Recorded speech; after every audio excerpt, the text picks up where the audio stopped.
राधे राधे सभी मित्रों। आज राधा अष्टमी का शुभ दिन है और मैं आज आपको अपनी प्राण प्यारे अपनी राधिका वल्लभा जी के व्रत की कथा सुनाना चाहूँगी। ब्रह्म वैवर्त पुराण की कथा के अनुसार श्री कृष्ण भक्ति के अवतार देवर्षि नारद ने एक बार भगवान सदाशिव के श्री चरणों में प्रणाम करके पूछा, हे महाभाग, मैं आपका दास हूँ।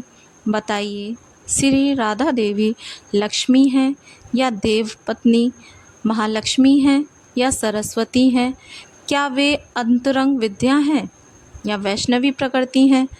कहिए, वे देवकन्या हैं या देवकन्या हैं अथवा मुनि कन्या है?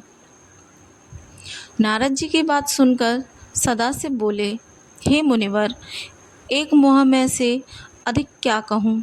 मैं तो श्री राधा के रूप, लावण्य और गुण आदि का वर्णन करने में अपने को असमर्थ पाता हूँ। उनके रूप आदि की महिमा कहने में भी लज्जित हो रहा हूँ।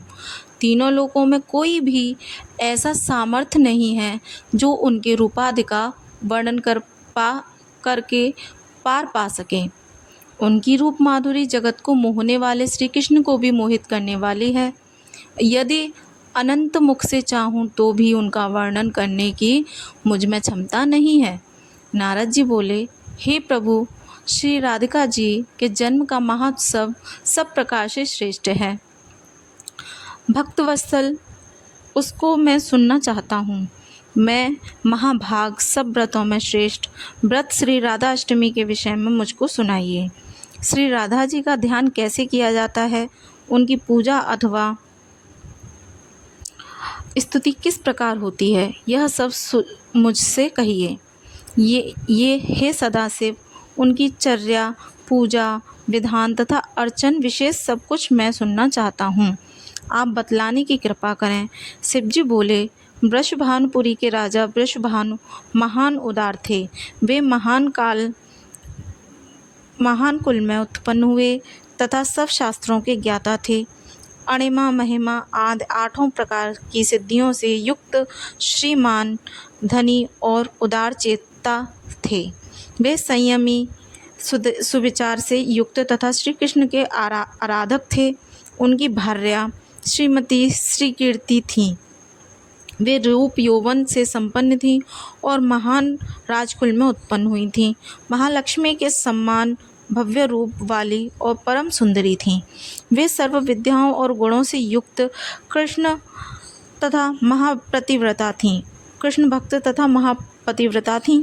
उनके ही गर्भ में सुब्धा भाद्रपद की शुक्ला अष्टमी को काल में श्री वृंदावनेश्वरी श्री राधिका जी प्रकट हुईं। हे महाभाग, अब मुझसे भी श्री राधा जन्म उत्सव में जो पूजन अनुष्ठान कर्तव्य हैं उन्हें सुनिए। सदा श्री राधा जन्माष्टमी के दिन व्रत रखकर उनकी पूजा करनी चाहिए। श्री राधा कृष्ण के मंदिर में ध्वज, पुष्पमाला, वस्त्र, पताका, तोरण आदि लाकर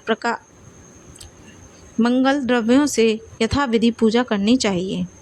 स्तुति पूर्वक सुवासित गंध, पुष्प, धूपादि से सुगंधित करके उस मंदिर के बीच में 5 रंग के चूर्ण से मंडप बनाकर दिव्यासन पर श्री राधा कृष्ण की युगल मूर्ति पश्चिमाभिमुख स्थापित करके ध्यान लगाकर आज्ञादित से कर्म पूर्वक भली भांति उपासना करके भक्तों के साथ अपनी शक्ति के अनुसार पूजा की सामग्री लेकर भक्ति पूर्वक सदा संयचित होकर उनकी पूजा करनी चाहिए।